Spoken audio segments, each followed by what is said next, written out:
এত সুন্দর পরিবেশ যা দেখলে সত্যিই মন মুগ্ধ হয়ে যায়। আর সেই রকম পরিবেশ দেখতে দেখতেই আবার একটা নতুন ভিডিওতে আপনাদের সকলকে স্বাগত।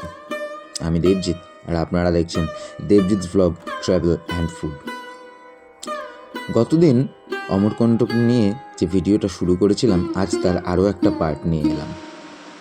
আগের দিনের ভিডিওতে এই দুর্গাধারা যে তুলে ধরেছিলাম তা পরে কিন্তু আজকে নেক্সট পার্ট হিসাবে বাকি বেশ কিছু জায়গা তুলে ধরলাম।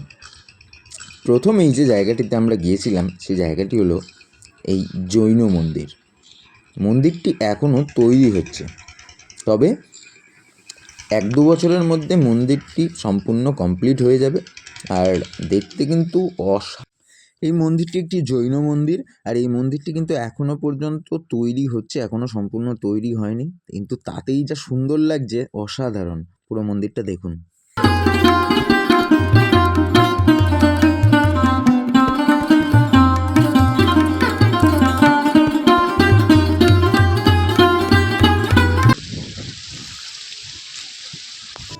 পরবর্তী এই জায়গাটি হলো সোন নদীর উৎপত্তিস্থল, এবং এই জায়গাটিকে অনেকে সোনমুদা বলেও পরিচিত। এই জায়গাটি জানা যায় এইখানকার জলে নাকি একসময় সোনার গুঁড়ো জলের সঙ্গে ভেসে যেত, তার জন্যই এই নদীর নাম সোন নদী। আর এই সোন নদীর এই উৎপত্তিস্থলই হলো সোনমুদা নামে পরিচিত। ওপর থেকে কুয়াশা ঢাকা দূরের পাহাড়গুলো খালি চোখে দেখতে অসাধারণ লাগছিল। তবে জানি না যে ক্যামেরাবন্দি করার পর কতটা সুন্দর লাগছে, তবে খালি চোখে যা কিন্তু দেখতে অপূর্ব লাগছিল। আর আমরা এই মুহূর্তে অনেকটাই উপরে আছি, সেটা দেখে বোঝাও যাচ্ছে। চলুন দেখতে থাকুন।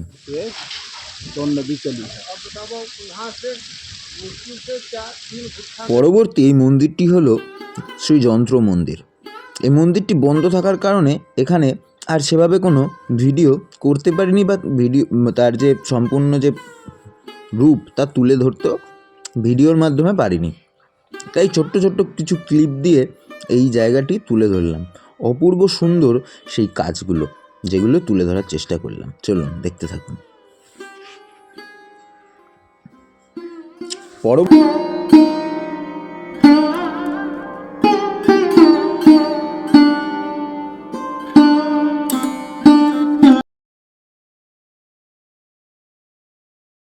পরবর্তীতে আমরা এখন যেখানে রয়েছি এটি হলো নর্মদা দেবী টেম্পল বা নর্মদা দেবী মন্দির। জানা যায় এইখান থেকেই নর্মদা দেবীর উৎপত্তি।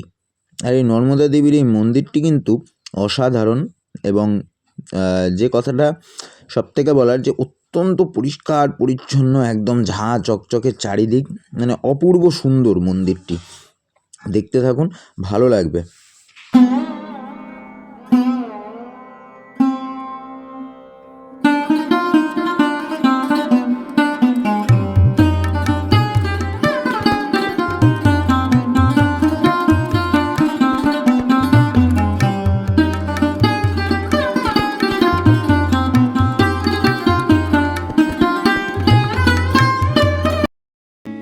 এই মুহূর্তে যে জায়গাটি আপনারা দেখতে পাচ্ছেন, এই জায়গাটি হলো কপিলধারা।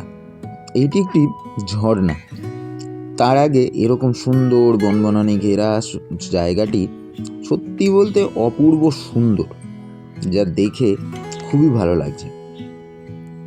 আর এখানেই কিন্তু এই কপিলধারা যে ঝর্ণাটি রয়েছে সেটি কিন্তু অনেকটি নিচে গেলে পরে সুন্দর করে দেখা যায়। তো সেগুলো যতটা সম্ভব তুলে ধরার চেষ্টা করব, কেননা পাথুরে এলাকা, ফলে যতটা সম্ভব তুলে ধরার চেষ্টা করব। একটু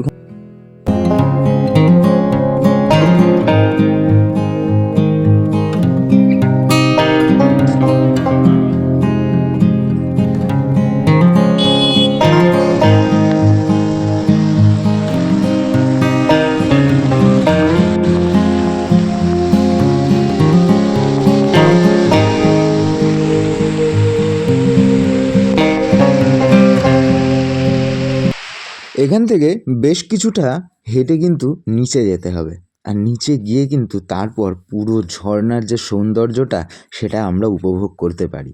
তো চলুন যাওয়া যাক, আর ওখানে গিয়ে ঝর্ণার সৌন্দর্যটা উপভোগ করা যাক।